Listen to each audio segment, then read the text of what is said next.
Hello everyone, bit windstruck today. We've been down the beach moving boats around, but today we're waiting for the tide to come in. I'm just having the floor up on the engine. I'm going to tighten the fan belt, and there's a hatch for turning. Normally I just left that turning the petrol on or the diesel, but today I'll have the engine to hatch up, fix the dynamo belt, and I'll show you the engine under there. I'm not going to have the back hatch up, just the front one. But I'll show you what the little Kabuta engine's like, and I'll give it a run in a bit. So fingers crossed. Well, there's the heart of the beast. It's a Kabuta 25 horsepower.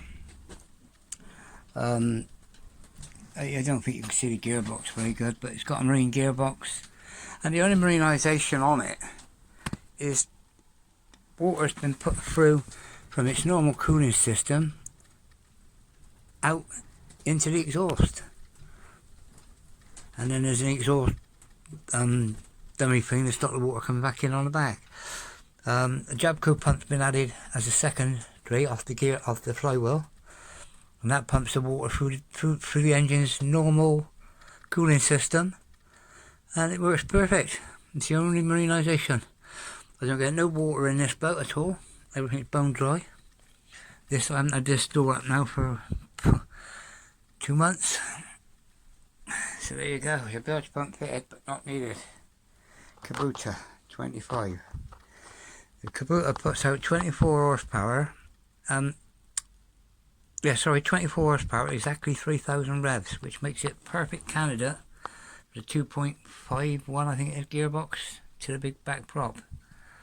So there you go.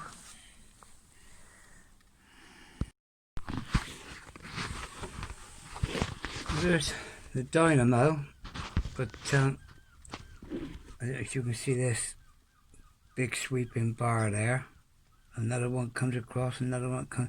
This is the concoction that whoever put this engine in made. Sometime I need to take some measurements and make another bracket with this sweeping properly. So, but I've got to live with what I got at the moment. But belt's tightened now. That should got less than a ½ inch on its longest run. But what's happening is the bracket that holds the dynamo should normally be like the length of the dynamo casing, but it ain't. It's only like that narrow instead of the whole dynamo. So the dynamo is sort of trying to swivel like that. I don't know if you can see it. It's at a bit of an angle. That way, but it does the job. I don't need it because I've got solar panels, wind turbines, and at the moment I've got a lot of energy. I just can't, no matter what I do. The charger, like everything's fully charged. The wind's blowing a hoolie, but my turbine can't turn because the brake's on because I'm fully charged. And my watt meter there is giving all the readings. It's literally doing nothing because we're fully powered up. Anyway, wait for the tide to come in and I'll start the engine up and let you see her running, or hear her running.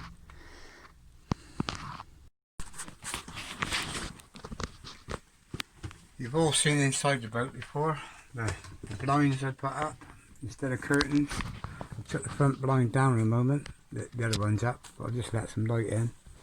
That's a single bed now instead of a double bed across here, and this gap's that much wider now. You can see from there, this gap's that much wider, and this is obviously not as wide, but there's plenty of room for cooking. I've got all my it's a bit of a mess at the moment, so I've got my teapot out there. I just had dinner and I got some beans and sausages left over from dinner, so they're for tomorrow, and a cup of tea.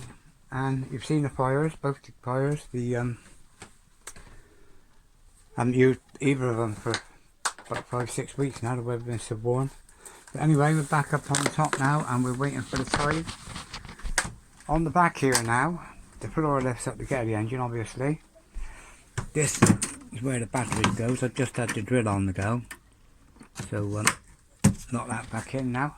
Got a bag of coal for the winter, drum of diesel there, 5 gallons of diesel ready to go in, red, and it's a spare water bottle. I always keep one around, but are all ready now for the water to come up and I'll run the engine. When you come in here now, it's like a little seating area. We sit here on the night and have a beer. And I cleared all this away now. So we've seen this, which is all covered in wood. I put curtains up, temporary, because the heat that comes in here is unbelievable. I got myself a little plant off the sea on a bit of driftwood. And this, as I say, this area here is when you come in, and if you're wet, some days you are, like tonight we were coming in wet when me and Leo go out for a walk. Then she heard me walk there later after the tide's gone. This is our wet area where we take our boots off and chuck them there. My tools now are waiting to go back to the van tonight. Anyway, wait for the tide and I'll start the engine up, show you we're running.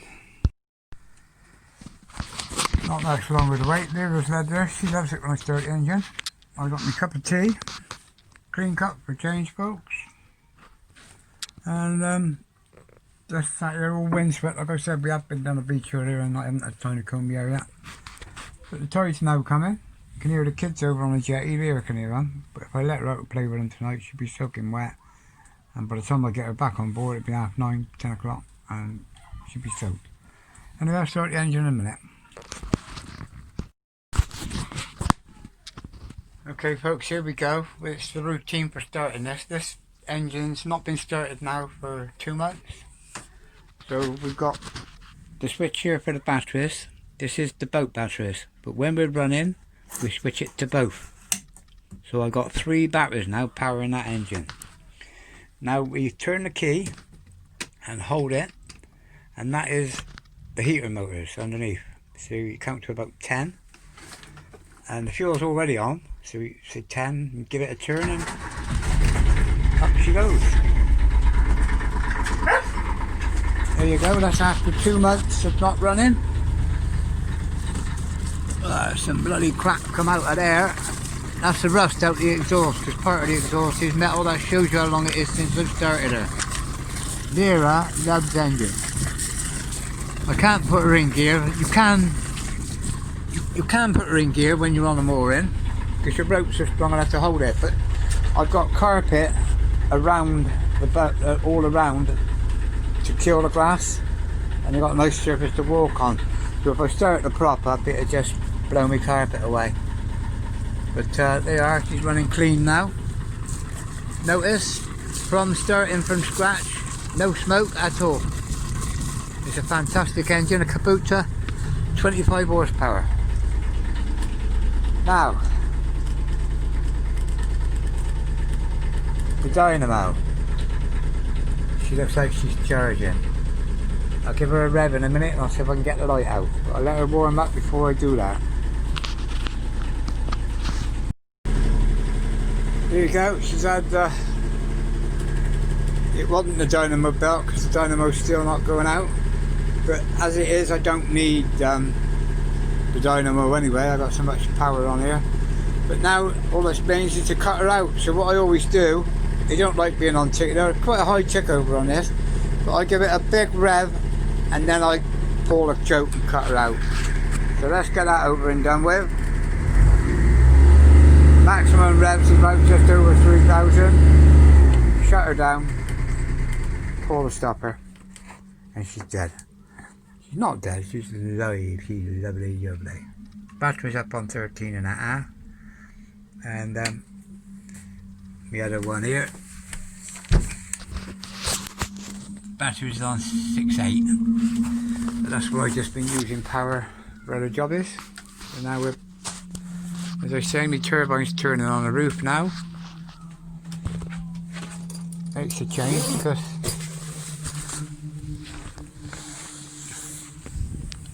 that's the ladder on the roof there.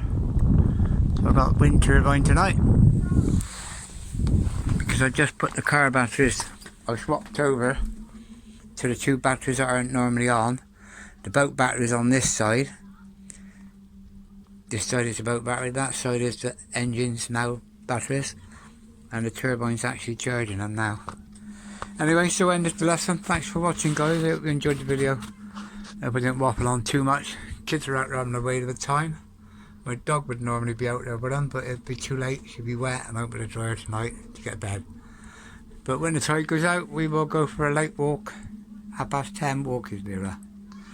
Cheers guys, I say thanks for watching. Please subscribe, it don't cost nothing. Help me make some money and get my video going.